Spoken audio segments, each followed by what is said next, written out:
Hey guys, I hope you are doing well today. I am going to be showing you how to create the towel holder pattern from start to finish. This is very long overdue.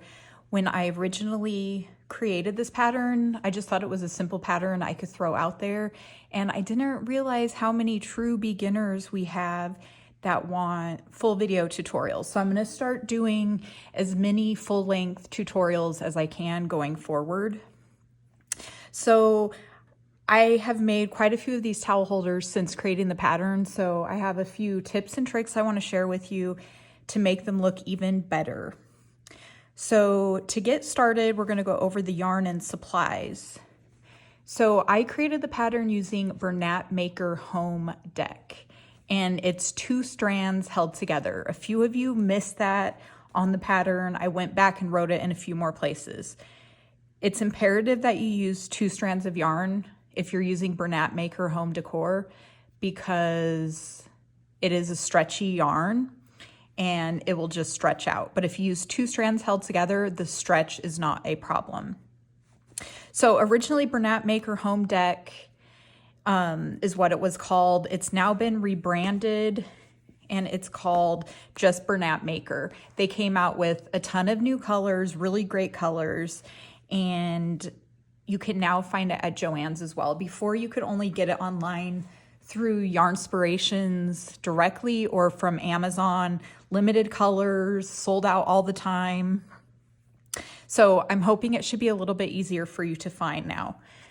So this color is what I typically use just because it's neutral for the kitchen, and it is a 5 bulky yarn. The color's cream.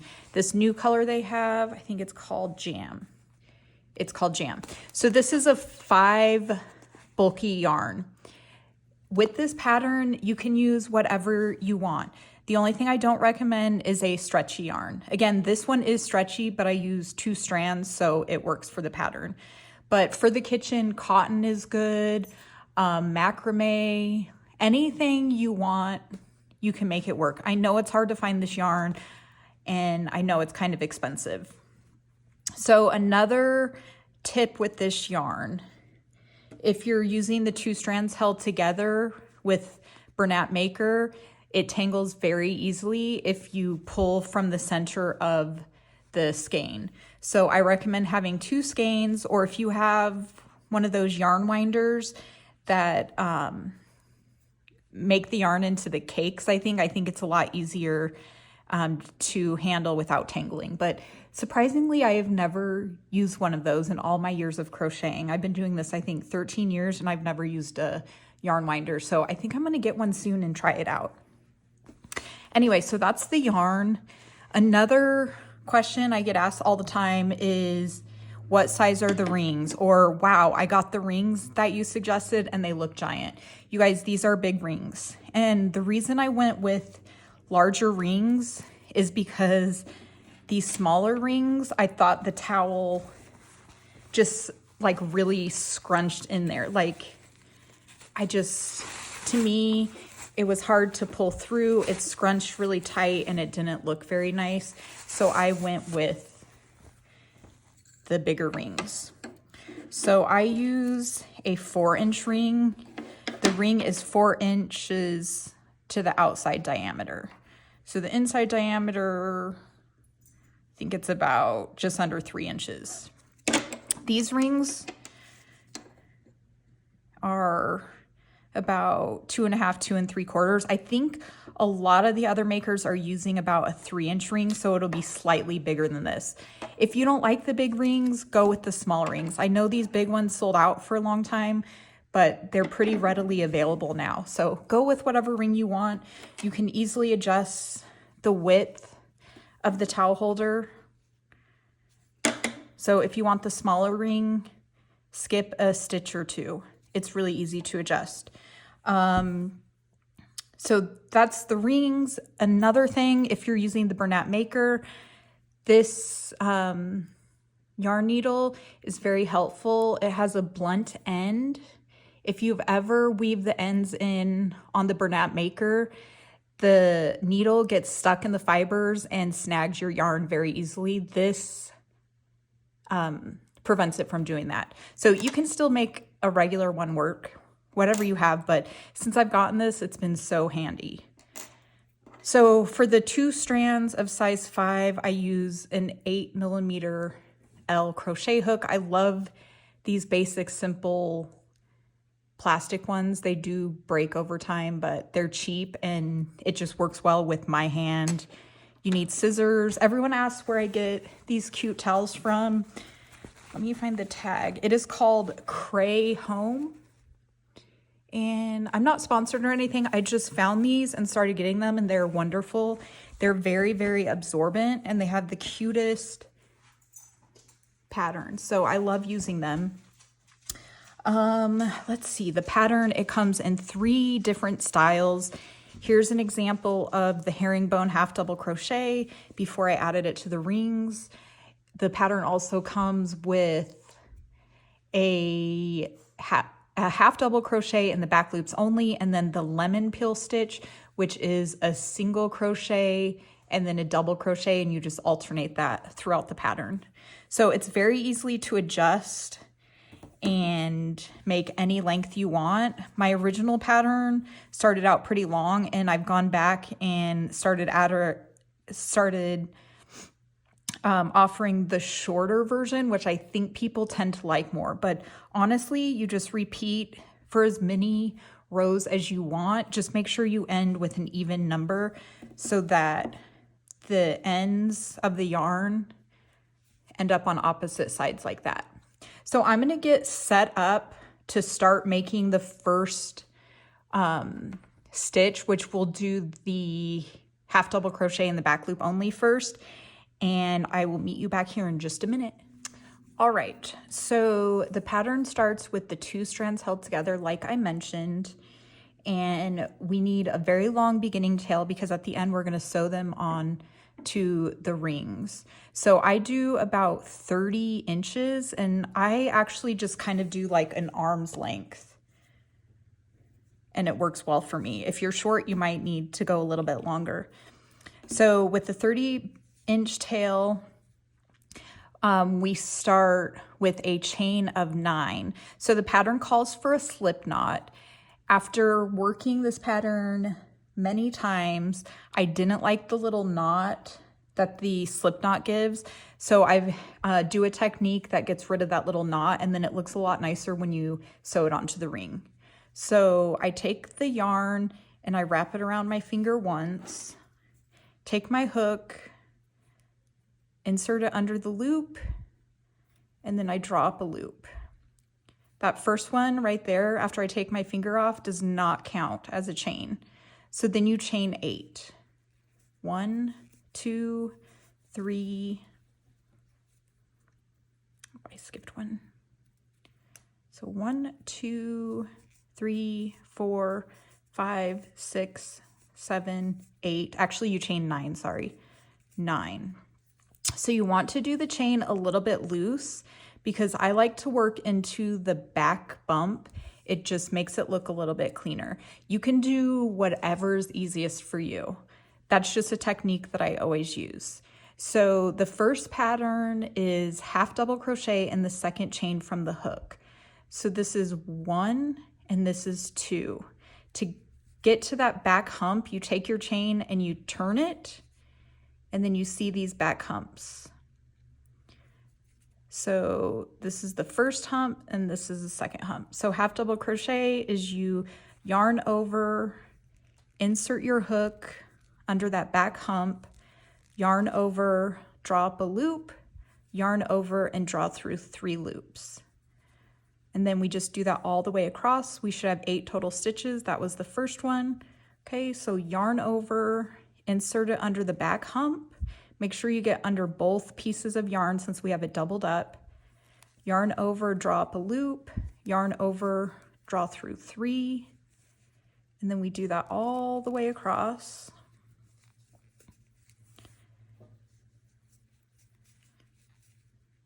And the first row is always the most difficult, especially if you make the chain too tight. That's why I always make it a little bit loose to make it easy to get under that back hump. And I just kind of use my finger to help push the hook through. Okay. Now I think we should have 7. 1, 2, 3, 4, 5, 6, 7. Okay, now we're on the last one.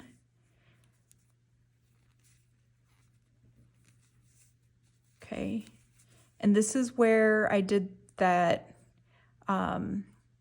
that stitch that doesn't create the knot from the slip stitch. Once you finish your last stitch, you just pull that and it makes it nice and neat right there without that huge knot. That looks so much better when you sew it on the ring. Okay, so with the half double crochet in the back loop only, we are working in rows and we are going to chain 1 and turn our work. I'm always a chain 1 and turn. If you're a turn and chain 1, that's fine as well. The pattern actually says to turn and then chain 1. I always write my patterns that way just because technically it's the start of a new row, so it just seems cleaner to me, but I'm always a chain 1 first. So you chain 1 and then you turn your work. Now, I will say when you're turning your work, make sure you always turn it this way. Do you see it's facing me and I'm turning it like this? It's basically a half turn. A lot of people also do like almost like a full turn this way. That will give a bigger gap right here. If you turn it like that, hopefully this makes sense. I know the turning can seem confusing, but if you turn it like that, instead, you get a much smaller gap right here on the sides and it looks a lot nicer. Okay, so we're gonna turn and then we are going to half double crochet in the back loops only. So with half double crochet, you have to kind of like turn your work a little bit. And you can see this is the front loop and this is the back loop. So we're gonna yarn over, insert the hook into the back loops only, yarn over, draw up a loop, yarn over and draw through all 3. And we just repeat that all the way across for 8 stitches.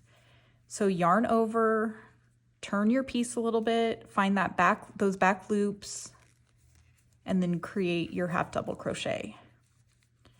You want to work kind of tightly, especially on the half double crochet pattern. This one is the one that stretches out the most, but if you work tightly, you're not going to have a problem. So keep half double crocheting all the way across.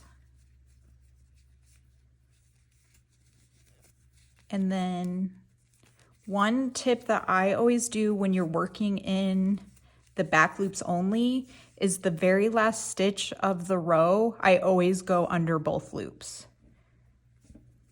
So there's both loops. If you have trouble figuring out what is the front and back loops, because I know this kind of looks like a loop too, but it's not part of the front and back, you can always mark the last stitch of the rows to help you with proper placement. Okay, so there's row 2. I'm gonna do one more row with you and then we just repeat that until the end. So we're gonna chain 1, remember turn this way, and then find that back loop and half double crochet across for 8 stitches.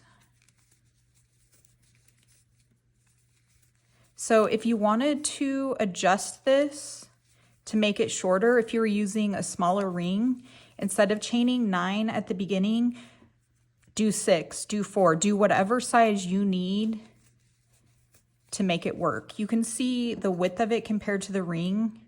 It's almost the same width. So that's a good way to measure. See the smaller ring? I would probably start by taking 2 stitches off if I was using these smaller rings.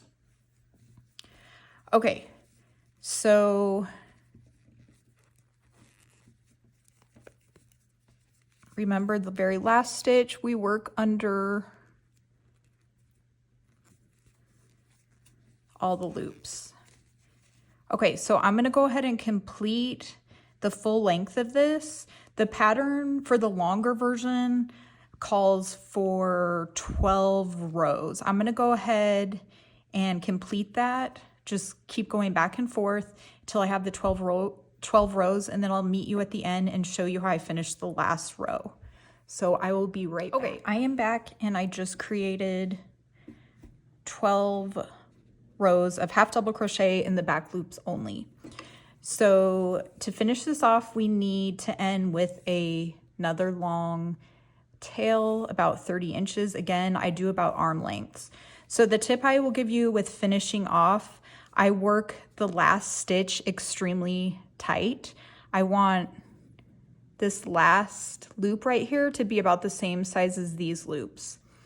And sometimes people will finish off by finishing the stitch and then doing a slip stitch like that.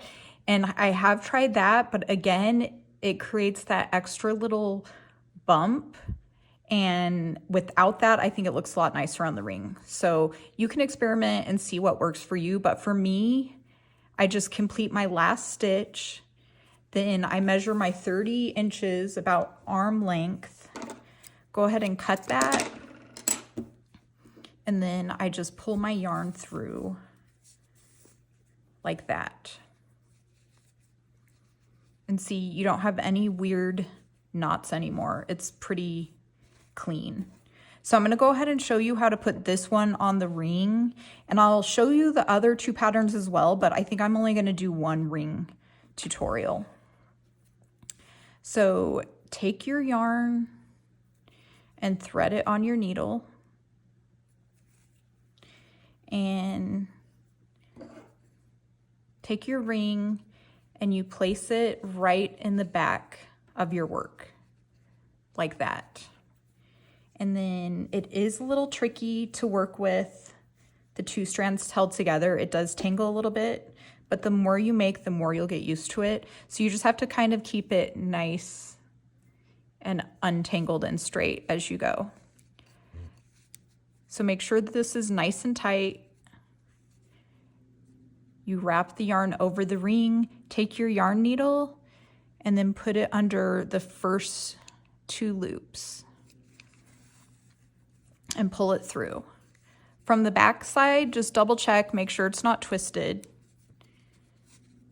You just keep that ring, push that down, keep it nice and tight. You keep that ring behind you the whole time. It makes it a lot easier. And then you keep doing that all the way across under each loop. I always have a total of 8 loops. Again, I check the back, make sure it's not twisted. If it is, I kind of untwist it, straighten it up, and then pull it over the ring again. You want to make sure this is quite tight. Okay, then go under the next loops. Again, make sure it's not twisted. You can just kind of turn. If it's twisted, just straighten it out.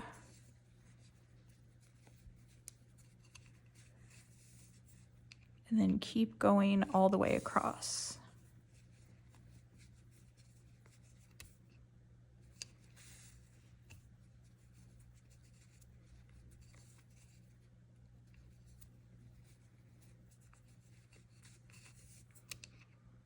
Okay, and like I said, I always have 9 total. When I'm done, I'll show you that. I've started counting to make sure I have 9. It makes it easier because then I know it's always the same on both sides. And if you're selling your product, your customers will always have the same product. It'll always look the same. So it's always a good habit to count. Okay, so I have 1, 2, 3, 4, 5, 6, 7. This will be my 8th, so I need to do 1 more.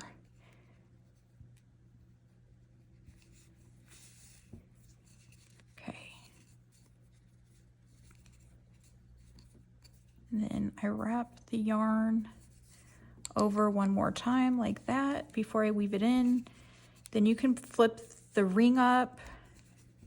If you need to tighten this,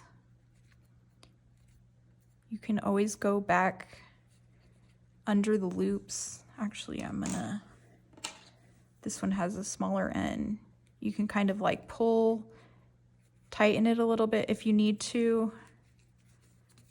That's pretty good though. Okay, so we have 1, 2, 3, 4, 5, 6, 7, 8, 9. Okay, then I'm gonna weave in my end. I'm gonna put it back on the blunt tipped needle. Okay, so I go under the little loop there. Make sure it's really even and tight. And then you just go through and weave it in as good as you can.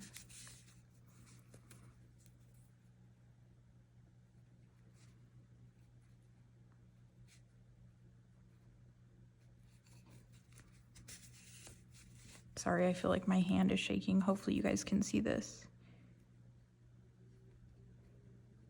Okay, I usually go forward once and then back once, and then this yarn does slip easily.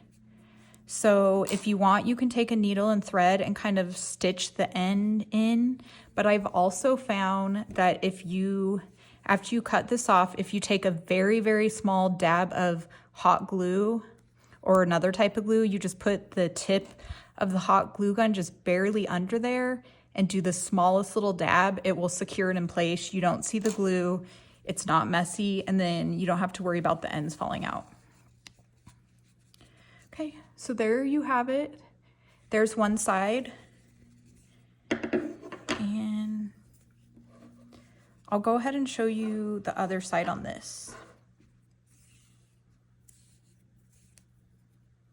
And then the other two patterns, I'll just show you how to create the rectangles. I'm not gonna go into full detail on how to do the rings. I don't think you need to see that more than once. Okay, so this is our foundation chain. And again, we don't have that little knot there, so it looks a little bit cleaner. It's always not going to be perfect on the ends. The ends are the trickiest to make it look right. Again, you put this in the back, and this end will look a little bit different, but it's the same idea. You just go under all the loops, all the way across. I've made a lot of these, and let me tell you, after you've made a lot, this goes really fast. I can whip these out in about 15 minutes now, I think. You kind of get the muscle memory and you know exactly where to position everything, under what loops, how to weave the ends in quickly to get them to look the nicest and stay easily.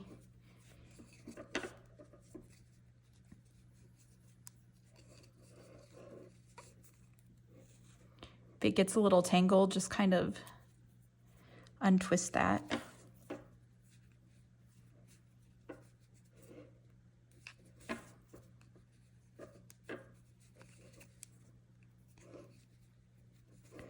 Okay, that's 1, 2, 3, 4, 5, 6, 7, 8, and that was my final one. So before you weave the end in, you can kind of adjust things. And there you have it. Just weave that end in like you did on the other side. And there is your finished ring.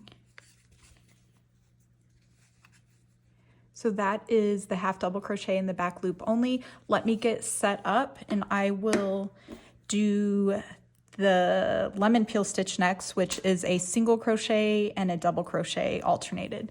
So I'll be right back. Okay, so the lemon peel stitch is next. This one is a lot less stretchy. The half double crochet in the back loops is a little stretchier. If you don't work it tight, it can be a little temperamental.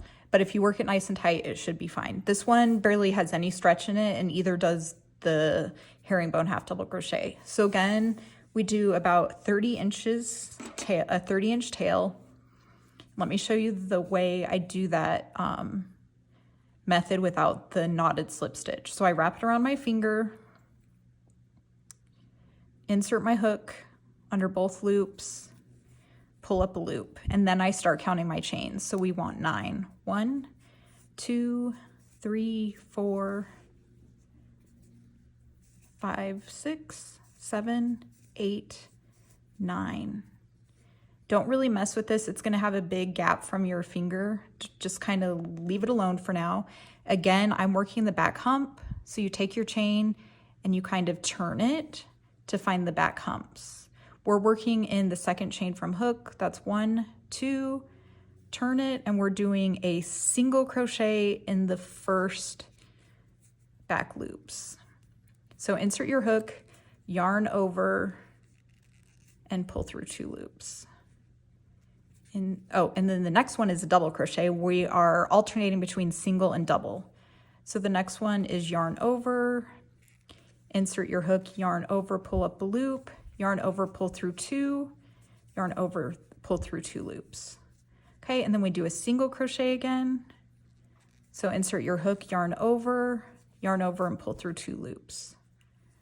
Okay, another double crochet. So this one is a really fun stitch. You just keep alternating between single and double crochet. If you adjust the length of your chain, you want to make sure that you're always working in an even amount so that you can alternate between the single and double crochet and always end on that even number. Okay, so I believe I have 8. There's 1, 2, 3, 4, 5, 6, 7, 8. Then you can kind of pull and see how nice that is without that big knot. Okay, so then we're going to chain 1. Again, turn your work that way, and then you do the same. So the single crochet will always go into the double crochet from the previous row, and the double crochet will always go into the single crochet. So single crochet, double, single, double, single, double, single, double. Oops, let me try that again.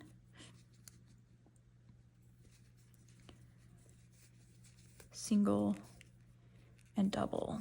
So you'll always start with a single crochet and you'll end with a double crochet. This one we're not working in the back loops only. So again, chain 1, turn, single crochet. We're always working in that first stitch, the same stitch that we chained out of. The chains do not count as a stitch. I think I forgot to mention that before.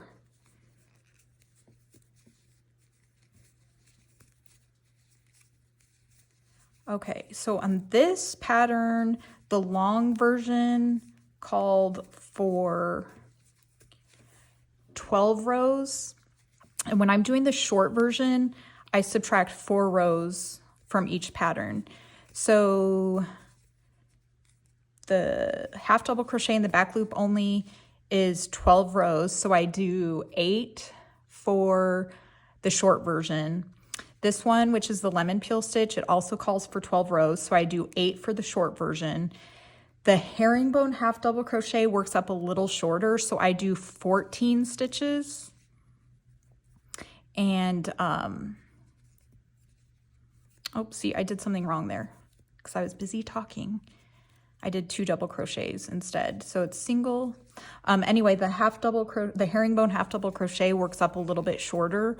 And so I did 14 rows for the long version and I do 10 for the short version. Anyway, I'm going to go ahead and finish this up. I'm going to do the short version, so 10 rows total, and I'll meet you here at the end so you can see what this swatch looks like. Okay, so I finished the lemon peel stitch. This is the short version. And again, I try to get that last stitch really tight so that this loop right here is about the same size as these ones, so it looks nice and even when you sew it onto the ring. So there is the lemon peel stitch. I'm going to get things set up and we are going to do the herringbone half double crochet next. Okay, and now for the herringbone half double crochet. So again, 30-inch beginning tail. Take the yarn, wrap it around your finger, insert your hook, pull up a loop, and then start counting 9 chains. That was 1, 2, 3, 4, 5, 6, 7, 8, 9. Again, we're going to work in the back hump of the second chain from hook. So this is 1, 2, turn the work. There's the second bump. Okay, so the herringbone half double crochet. You yarn over, insert your hook under the back bump only, yarn over, pull up your loop, and then you pull the loop through the first loop on your hook, yarn over and pull through 2. So let's do that again. Yarn over, insert your hook, pull up a loop, pull that loop through the first loop on your hook, yarn over, pull through 2. Okay, yarn over, insert your hook, pull up a loop, take that loop that's on your hook and pull through the first loop. It's almost like you're doing a slip stitch right there. Then yarn over and pull through 2.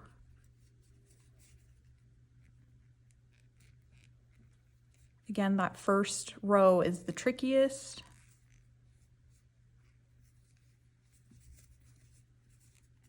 Yarn over, insert it into the next stitch, yarn over, pull up a loop, take that loop on your hook, pull it through the first loop, yarn over, pull through the last 2.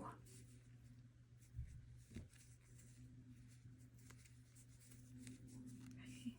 Yarn over, insert your hook, pull up a loop, take that loop, pull through the first loop, yarn over, pull through 2 loops. Okay, I think we have one more.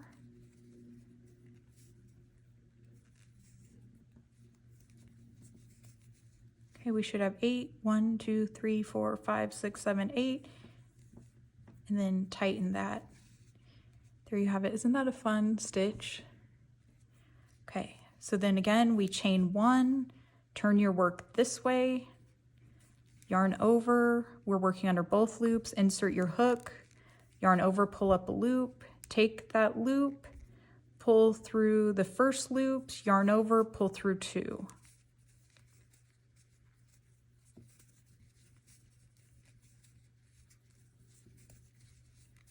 Then you just keep going all the way across. This stitch works up a little bit shorter than the other two, so I usually do 2 extra rows. Remember, again, you want to end on an even number of rows, and that's why I add 2 instead of just 1.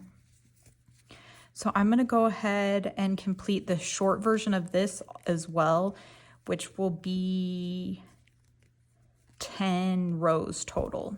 So I'm going to go ahead and finish that up, and I will meet you when it's complete.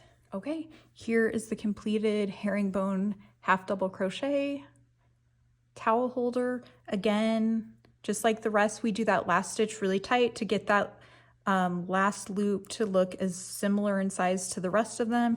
And then we just attach it to the rings just like the other pattern. So there you have it. We have the completed towel holder.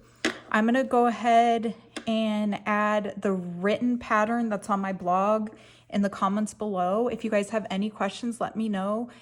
Everything is on the blog, links to get the rings, the yarn. I'll have all the information in the comment section, or not the comment section, but the caption below as well. And I hope you guys have a great day and have been enjoying making these. I will talk to you guys soon.